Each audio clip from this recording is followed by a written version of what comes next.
Hey guys, this is Ed, Paul, and Anna of Current Brand Media, and we are here to tell you a little bit more about our sponsor. Sportsball is a great subscription service geared towards minor league baseball fans.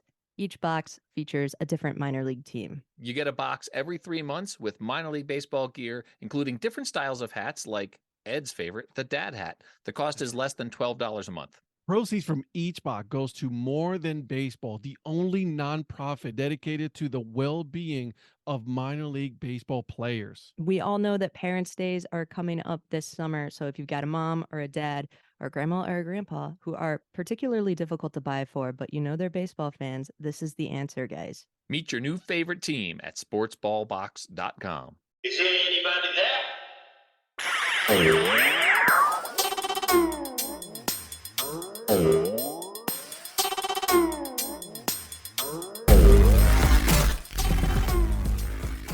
Checkers versus the Lehigh Phantoms.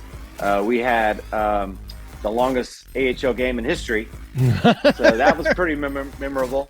And so, the game went from 7:30 till about 1:30 in the morning. Oh my So that was something you won't forget about that. What's up, Dad Hat Crew? Ed here. And on this episode, I give you guys Jason Adkins, otherwise known as GreazyKeyz. That's right. He is an organist for the Kannapolis Cannonballers and the Charlotte Checkers. That's right. Baseball and hockey. Seriously, how awesome is that? We talked about his way of approaching both hockey and baseball, how he got the opportunities to actually go in and play for both teams, and honestly, just was a lot of fun and a lot of cool information. So guys, without further ado, I'll give you the episode. All right, well, I want to welcome you guys to yet another episode of the Dad Hat Chronicles. My name is Ed, and with me today, guys, I have the organist for the Kannapolis Cannonballers and the Charlotte Checkers, Jason Adkins. How are you doing today, my friend? I'm doing great, Ed. Thanks for having me over here. It's funny because I follow baseball a lot, and to actually have an actual organist in the ballpark is super cool. And I'm always been intrigued to find out, hey, how did you get into this business? But at first, I want to make sure that I give credit to a couple of people to, let me know about you, which was Lynn on Twitter. And of course, TJ. Oh, wonderful. Who is the play-by-play of the Charlotte Checkers. So that's right. Shout out to them because they were the ones who got me hip to it. Love it. How did you? I know, right? How? I want to know how'd you get into this, man? Well, honestly, it starts out honestly just being in the right place at the right time. I've been a professional musician in Charlotte, North Carolina since about 1997, and playing primarily keyboards, which including the organ, piano, synthesizers, whatever, and a variety of different bands, original music, party music, cover bands. And in 2015. The Charlotte Checkers were moving. They had been in the old Charlotte Coliseum for years and years and years, since the late 50s. In the 2000s, they built a new Coliseum uptown for the Hornets / Bobcats at the time. And so the Checkers had moved up there and played there for a few seasons. And then 2015, they decided to move back into the old Coliseum, which is now known as Bojangles Coliseum. And they upfitted the Coliseum, made it really nice, new Jumbotron and everything like that. But they wanted to bring back having an organist. They had an old organist for years and years and years, a little old lady named Doris. And when they moved, they didn't have an organist, and they came back. They wanted to bring that element back. And a friend of a friend, basically, she was actually giving piano lessons to one of the executive's daughters, and they initially approached her. Her name is Jessica Borges to play. And she was interested, but she couldn't handle the schedule. It was a lot of games. So she then reached out to me and said, "Hey, would you be interested in doing this?" Like, yeah, sure. I mean, I'm not one to say no on an opportunity to play. So I took her up on it, and we both went in and auditioned and got the gig. Fortunately, for me, I actually had some previous knowledge of the organ there. It was a 1956 Hammond C3, which for keyboardists and organists, a Hammond organ is sort of like the pinnacle, like the coolest of all cool keyboards. And and it's actually a process of turning it on. It's not just a button. You actually have a series of switches and things like that. You have to actually do an order to actually get the thing to turn on. So knowing that already, I think it helped me kind of shoo me in there. But from then on, it's kind of the rest is history. Started my first game there, 2015, and just kind of grew from there. Been with the Checkers. This is coming up my 8th season, and then for playing for those guys for a little while. Like I said, I got to know someone who worked at the Kannapolis Cannonballers. They had been the Kannapolis Intimidators for a long time and had rebranded and built a brand new stadium, a beautiful stadium there in Kannapolis.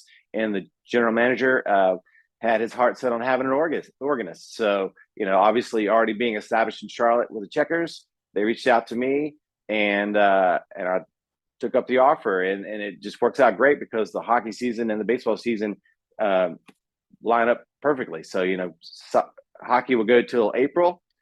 Baseball pick up late April, go till September, and then hockey will be back in October. So it's a great opportunity. So you're set already, man. You're like year round. You got to get no matter what. It's like no matter what. Yeah. And I also play and do other events and gigs and things like that on top of the game. So it's a great full-time, very busy schedule that I'm very fortunate to make a living as a musician in Charlotte. It's not known as a music town, but there are opportunities to make it happen, and I'm just fortunate to have one of those. So absolutely. I mean, and if you're good at it, obviously you which you are, because you're still with both of them. So I mean, it helps out. I'm very fortunate that people love to hear me play, and one of my favorite aspects of the organist there is the organs are at both coliseums are accessible to fans. So a lot of places that do have organists, they may be set up in a press box or somewhere high up on a concourse somewhere where you can't really access them. But me, I'm like right down near the ice at the Charlotte Checkers, and I'm on the main concourse with the Kannapolis Cannonballers, so folks can kind of come right up, talk to me, interact with me, request songs, talk smack or whatever it needs, so it makes a lot of fun. I see myself as more, not only an organist, but also a team ambassador during the games. Cause everyone has their favorite players. And of course I'm not necessarily a mascot, but yet, people can kind of come up and again, interact and have a conversation with me and build a relationship with me. So that to me makes it special. So that's pretty cool, because you're right. Like, when you go to other arenas or ballparks, like you said, the organist is right up high in a room by themselves. No one sees them or anything like that. But for you, you're right there. People are interacting with you and all of that. So that does give it a sense of more of belonging to the team, because you are seen.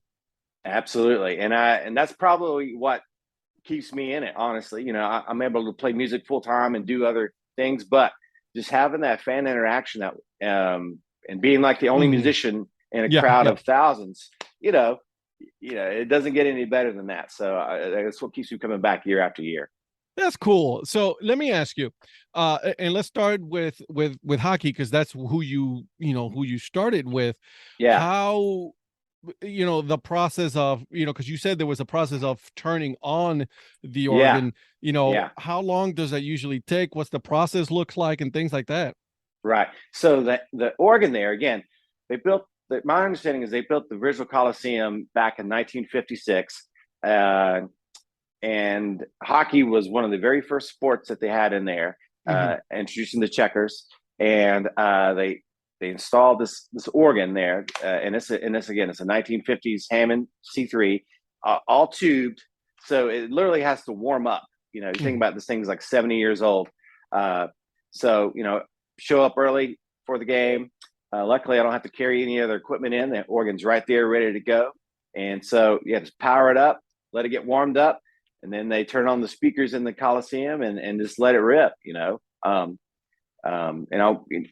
Luckily or fortunately for me, the game starts at 7, doors open at 6. So as soon as doors open, I get to go out and just jam. So I'll be out there playing songs from doors until warm-ups. So for about 30, 45 minutes, it's just me kind of driving and playing songs, my favorite songs, or different styles of music, or again, make requests for folks to come up and everything. So that's kind of how it kind of gets going. That's cool though. So it takes a little bit, and then you're just entertaining, people that way as they're coming in. So it gives them a little bit of because like a lot of people, what they do, right? Like they put, they put a deck of just bunch of random music and then let them play throughout. But exactly, you are the music, you are the one playing the whole time.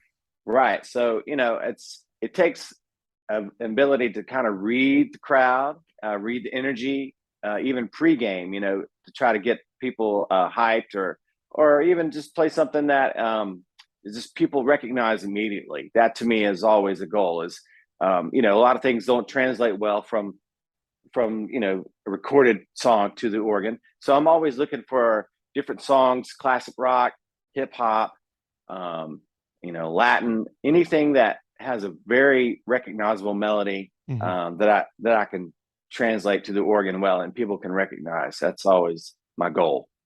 That's cool. I was just gonna ask you two questions. One on the research part of the music that I'm sure that's an ongoing thing every day. You're researching every day. And then number two is you getting to read the crowd and and see how they react to your music, before or after and during the game.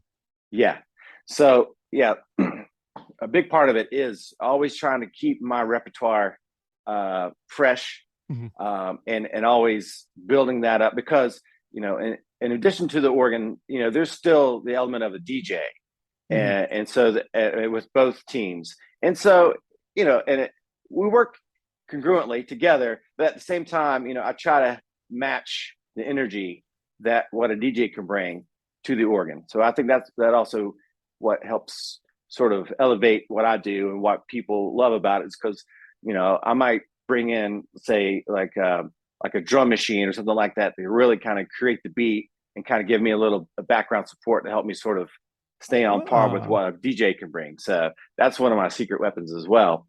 But just always, my ears are always out listening for hooks, because once the game starts, then it becomes like only little snippets. I basically, at the Checkers, the format is, you have the gameplay, the horn blows, you stop and play, then they need something else to kind of bed underneath, and that either could be me or the DJ. And so I want them to call me. So I'm always trying to, have something ready to go, and just real quick little snippets. So that's where finding material that has a real definitive hook, a real memorable melody for me to play, just in those little spurts of like 5 to 10 seconds, and then sometimes I'll get opportunities to play a little bit longer, hype the crowd, get them clapping. So I'll do, your traditional charges and things like that, to kind of get the crowd going. But otherwise, it's just like looking for those fun little quick hooks. Now, you listen to, like, that's you listening to the radio, listening to different kind of music, anything like that. Absolutely. And then, if you like something, they're like, oh, let me write this down and let me. Exactly right.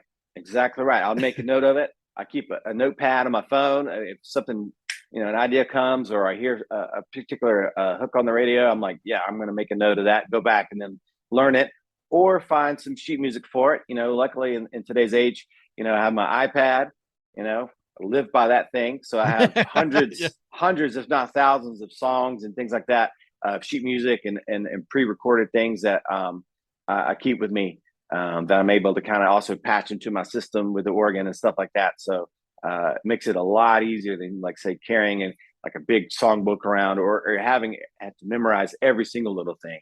So that's a big help. That's cool. Something that I appreciate that you're saying is, and I want to get back to this part, is the fact that you're right there and fans are able to interact with you, right? And I'm literally right now on Google looking at, and there's like a bunch of pictures of you, and you're all decked out either in Cannonballer gear or Checkers gear, and that's cool because people that get to see us, like, oh, he's the one that's playing, and they can come to you and say, hey, can you play this song? Or absolutely. And I love that. And with both teams, again, they incorporate me in the team so well, and like I said, they give me my own personalized jerseys. I was just going to ask you that. Yeah. So I have my own personalized jerseys, and they both incorporate my number and my name, which is GreazyKeyz. That's what I'm kind of perform under as. So Jason Atkins, they're like, who? But GreazyKeyz, everyone's like, oh yeah, we know GreazyKeyz. So yep. But so I have personalized jerseys, and then throughout the season, both teams have specialty jerseys that they'll make up for the players and myself, and they auction those off. And so I've had the honor of having my jerseys go for over $1,000, for auction and to raise funds for charities and things like that. And so that in itself is also just humbling and just amazing that people, are willing to invest, that much money to have something that has my name or likeness on it. So it's just really cool. But that's cool though, because someone can be bidding on your jersey. They may not necessarily be a fan of sports, but they're a fan of music and a fan of you and things like that. Yes. And for them to say, hey, no, we're going to bid on his jersey. We want his jersey. Yes. That's cool. Oh, yeah. It's an honor.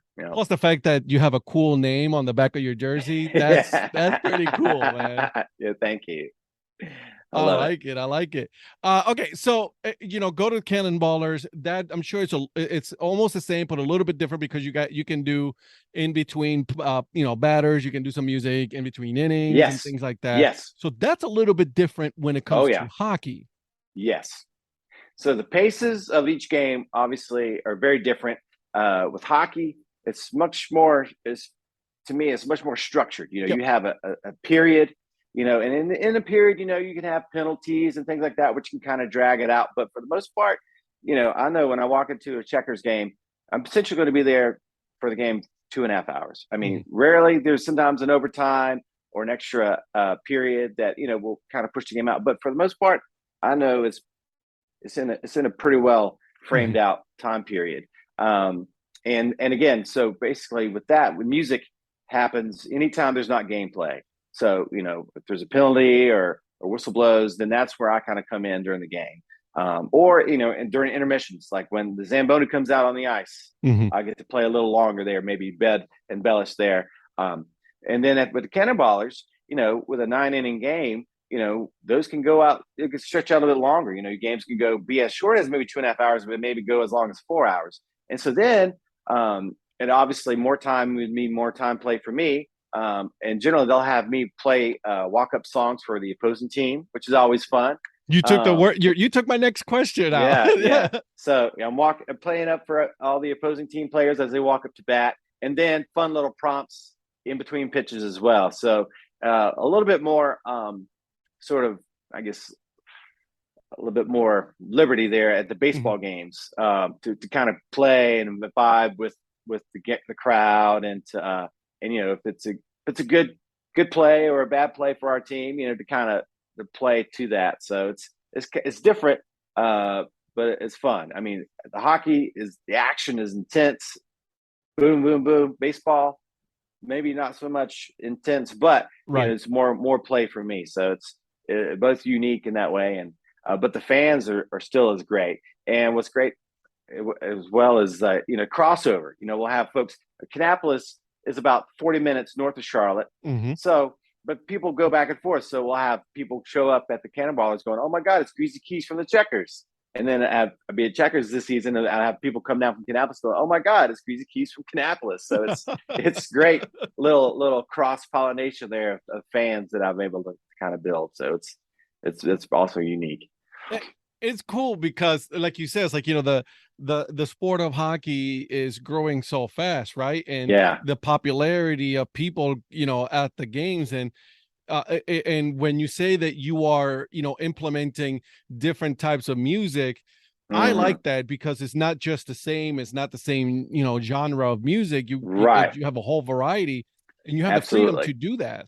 Yeah, and I try to play toward all ages of fans. And like I said, hockey's been around in Charlotte for a long time, but it's obviously grown a lot more recently. A lot of folks moved down from up north.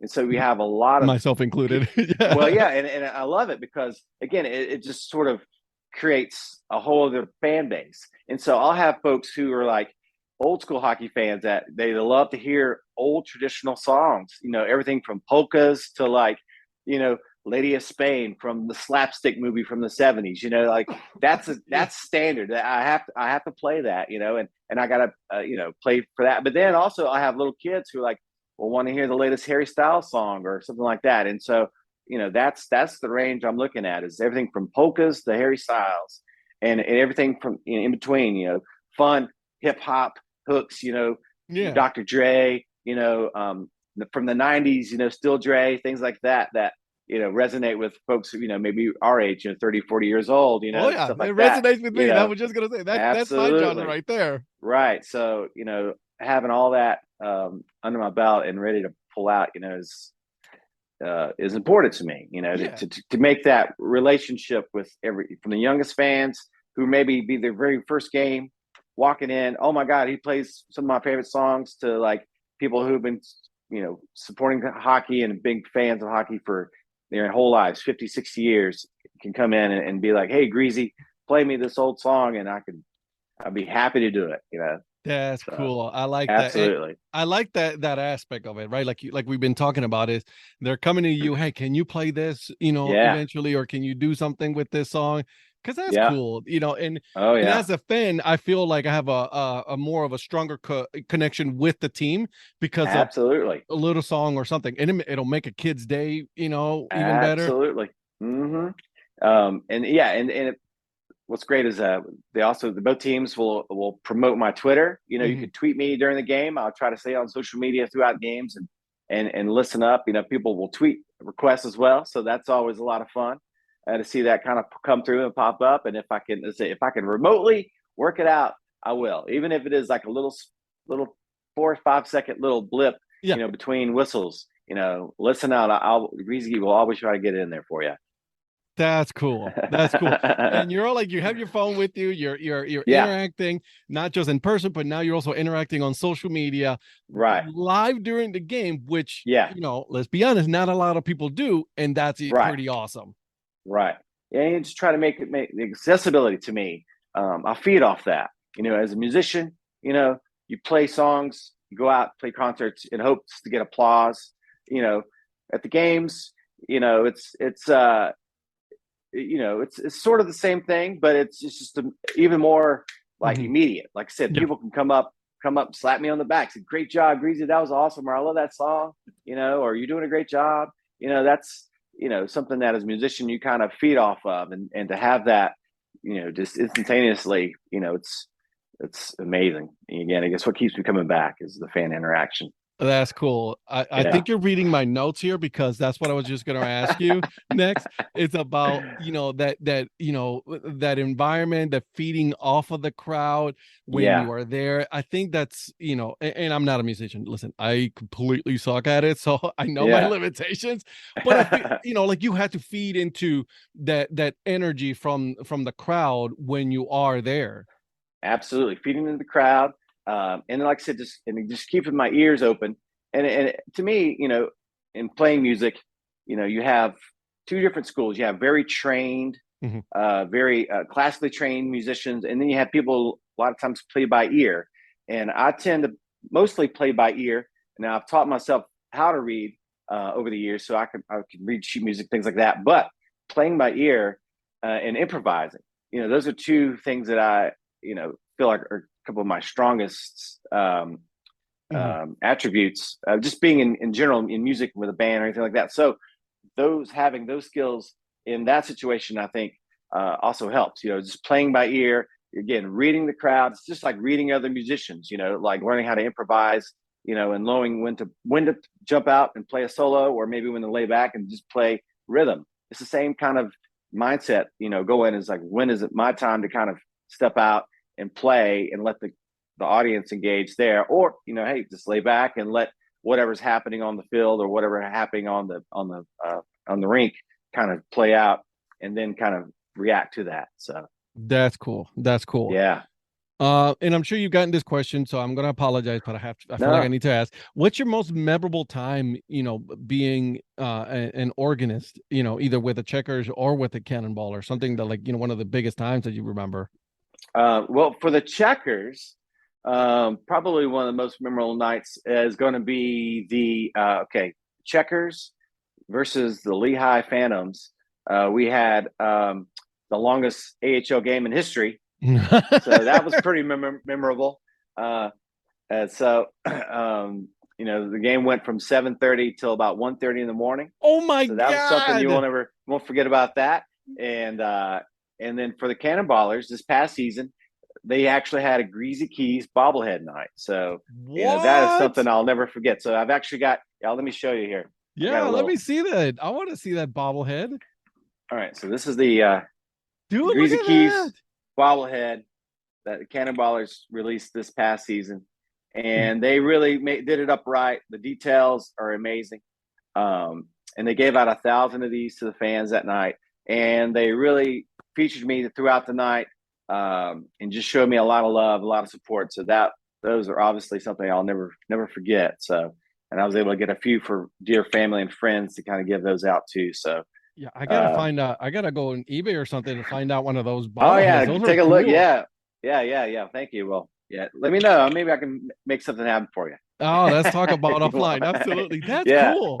So I noticed that on your Cannonball jersey and your Checkers jersey, you're wearing the same number. Yes. That's 73. 73. Now, did you choose that number?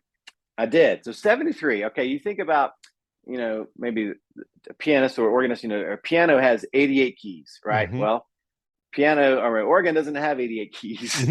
So although you have two manuals, you have two sets of keyboards. Yep. On a single set of keys on the Hammond C3, which is the organ that they have at the Checkers, has 73 keys. So that was one of the reasons. And then 73 is also the year my wife was born. So there you go. It has a very significant number in my life. It's, again, keyboards come in different sizes, 88 being the largest, 73 being like the next largest, and then maybe 61, like some like little beginner keyboards and smaller keyboards. So that's how the number increments work. So 73 I thought was fun. It's a little clever. It still refers to the fact that it's 73 keys, but then also it has some other significance, for my wife's birthday and it's very like that, hockey too. Like the 73 is super. It's very hockey, and I love that. That's pretty cool. Oh, very man. cool. Yeah, thank you. Yeah. I was like, hold on a second, and you show me the bobblehead, and I'm like, wait a second, he has the same number. Oh yeah. That's so cool. I'm very happy that they let me have that consistency across the two sports again to kind of just create the singular identity of GreazyKeyz and sort of bringing the two together. So I'm really fortunate that I was able to take that number and use it. And again, just to have my very own jerseys for both teams is just an honor and love it. And people, like I said, always asking about where can I get a GreazyKeyz jersey? Where can I get a GreazyKeyz jersey? But again, you can buy them on auction for $1,000 or for this season for the Checkers, I actually have some t-shirts made up. I have, this is a t-shirt with the logo of mine with the guitar, but then I've got some Checkers t-shirts that actually have the traditional Checkers logo on the front, and then on the back has my number 73 and GreazyKeyz. So it's sort of like they call it a shirt-z. It's like a jersey shirt. Yep. Yeah. So I'm going to have some of those available starting out for the Checkers this season. So I'm excited about that. That's cool, man. Yeah. And look at that. And it speaks volumes to both organizations, right? That they're able to allow you to play, but also make sure that you are fully taking advantage of your name and your likeness and all that, right? So absolutely. Oh, absolutely. I mean, and like I said, stickers, t-shirts, hats. I'm sold out of caps right now, or else I'd be flaunting one of those. But a little swag like that really, just kind of helps spread the name and helps, supplement, my income as well. So I'm just honored, absolutely. Think about all the hundreds of stickers I've given out or shirts I've sold. Anytime I'm out and about and I see a GreazyKeyz t-shirt, I'll make sure to snap a photo because it's always just a treat to see those out in the public. So I was like, you should be like, that's me, right? That's my face right there. I know, yeah. Well, Lord, fortunately, I do get recognized quite often. Even around town, going out to Home Depot, people will be like GreazyKeyz, yell at me. So it's it's an honor, and I love that. So That's so cool. That's cool. So when does the checkers season start for you? So yeah, October 14th and 15th will be opening weekend. Mhm. We'll probably get together the Wednesday so next Wednesday and do like a tech run, make sure the organ and everything's still working, make sure all the mics and everything work, and then we'll be ready to fire it up on that Friday. That's Ready to go. awesome. Friday and Love it. Saturday, yes sir. So you're Can't going, wait. and then you're going to be busy throughout the season, and then once Yeah. that season ends, then you start right into Right baseball into it. season. Right. And and if by chance checkers make playoffs, sometimes that could run a little late. And then fortunately, Kannapolis, they're fantastic and they're very flexible. So, say if I can't make a game because due to a playoff, I have some backup music that I've pre-recorded that they can still at least have some organ music at the games. But of course, when I show up after missing a game, I hear about it. Fans let me know, hey, where were you? Like we need you here. You're part Exactly. of the Cannonballers. Exactly right. So, and I hate it when I can't make it, but then I'm honored again that people again acknowledge that my absence means a lot. Because it's reciprocal. It means a lot to me, and it means a lot to them. And it's just incredible. That's the way I can describe it. Yeah. And that's cool. I mean, I'm sure. And then now that, and you're a fan of both the teams, you're a fan of the sports. Absolutely. And you get as excited as a regular fan like myself will be going to the game just because it's like, hey, that's your home team. Like, you want them to win every single time. Absolutely. Oh, that's awesome. Good for you, man. Yeah. Awesome. I love it. I love it. Okay. Anything else that I have not asked that I didn't mention? I want to know, man. Let me know right now, my friend. Oh no, well, I'm excited about the new season, and again, I've got a lot of great ideas of music and things like that I plan to introduce this season to kind of keep things fresh. And I'm very honored not only with the bobblehead, but a lot of the local media has been featuring me. If you Google it, you'll see. Oh yeah, everyone I can see from it. WBTV to Spectrum News to WCCB, all took time and interviewed me over the past few months. Charlotte Magazine, this October's edition has a several page spread about me as well. So I'm just honored to be a part of that. Here's a copy of the cover. Look at that. Look at you, man. Let's say, the man on the keys there. Yeah. So honored to be a part of that, so be on the lookout for those around town, or I think you can even get like a digital subscription to that. So, and on top of that, if you go to Minor League Baseball's website, right, the man that Ben Hill interviewed you and did an article about you, which I have right here in front of me. Yeah. Oh, that was great meeting Ben, and that was during the first season with the Cannonballers. So that was awesome to meet him and kind of interact and you make an impression. That's just what you want to do. So I'm just thrilled that I'm doing that. People are impressed with me and support me and honored what I do. So it's just love it. Good for you, man. Seriously, good for you. I love it. I love it. Thank you, Ed. And then I'm definitely gonna I'm gonna send you some of my stickers. So I want to get some of yours. So definitely, you got it. I got to put it up on I got a batting helmet back behind me. If you see it right there, it's all full of stickers. So I'm gonna put that one of yours right there. So be honored. Be honored. Awesome. Awesome. All right, my friend. Are you ready? Let's go. Okay. So you either go to a hockey game or you go to a baseball game as a fan, not someone who's working, right? Right. What is your food and drink of choice? Okay. Well, obviously beer. Absolutely.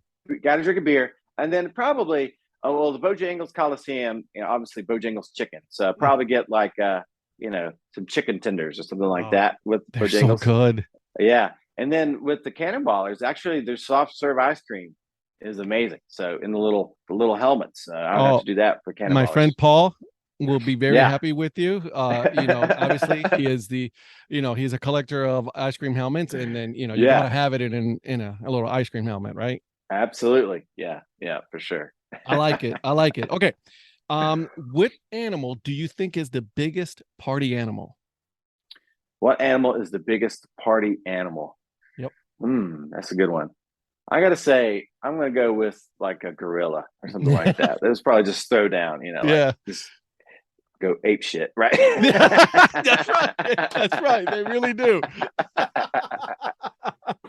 I like it. All right.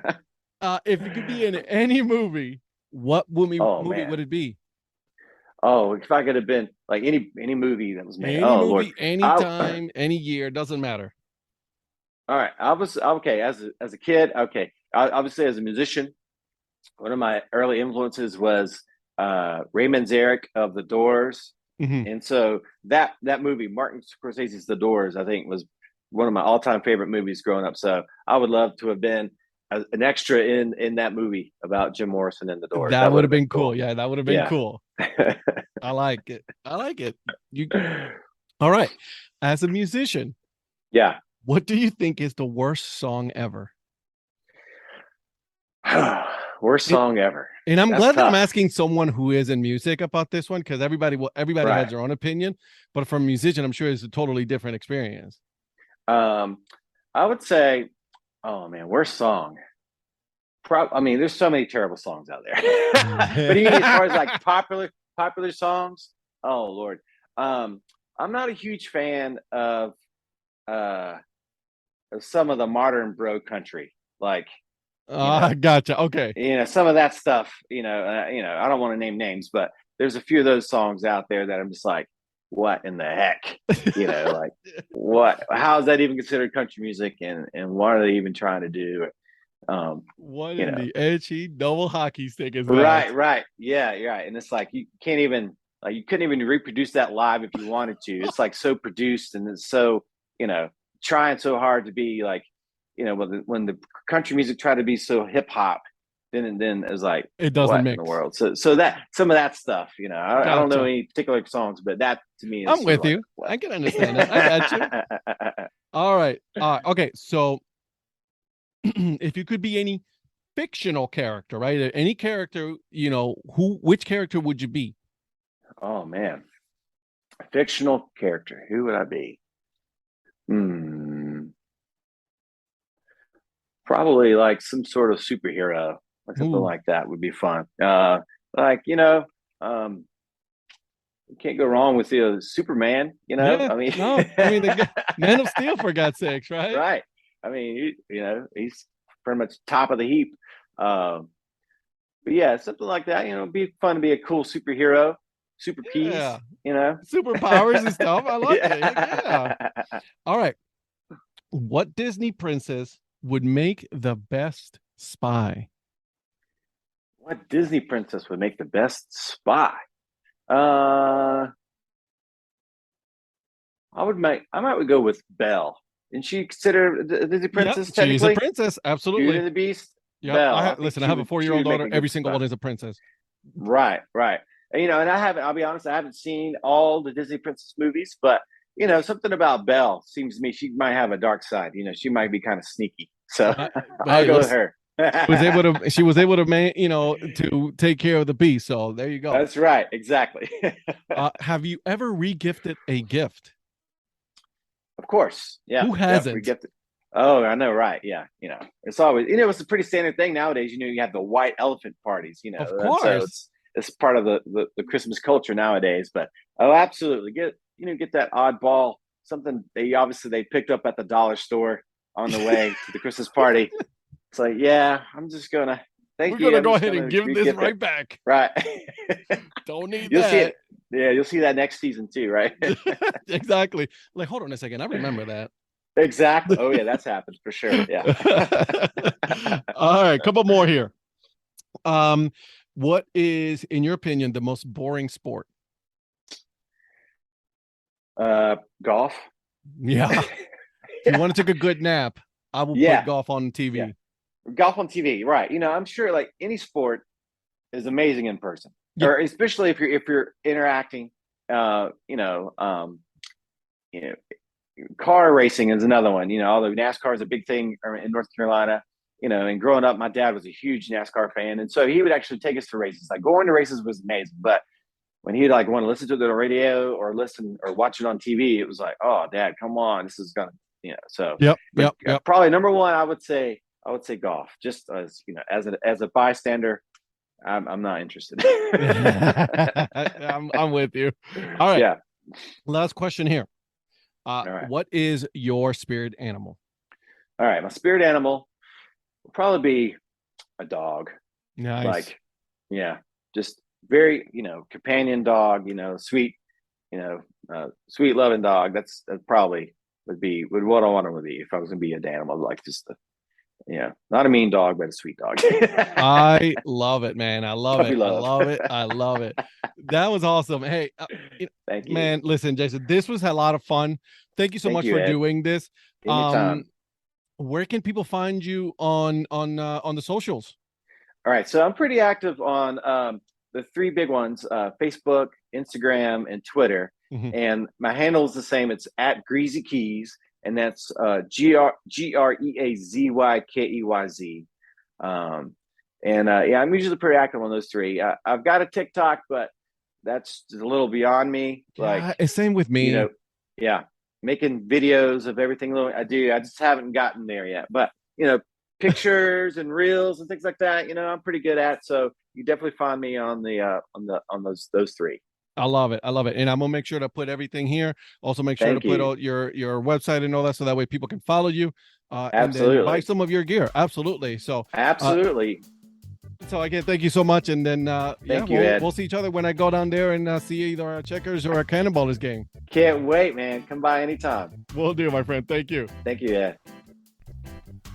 I hope you guys enjoyed that episode with Jason. Make sure you guys are following him on Instagram. He is also on Twitter.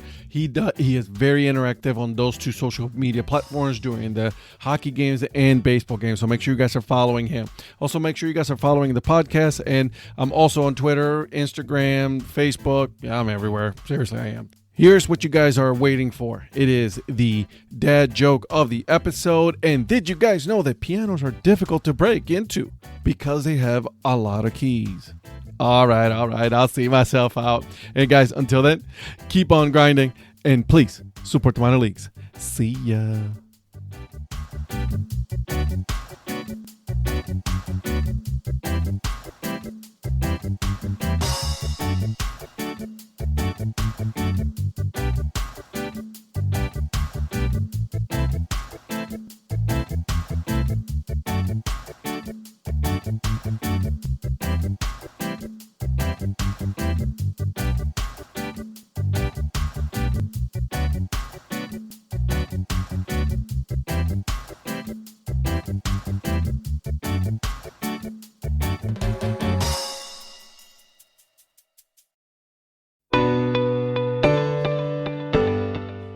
This podcast is part of the Curved Brim Media Network.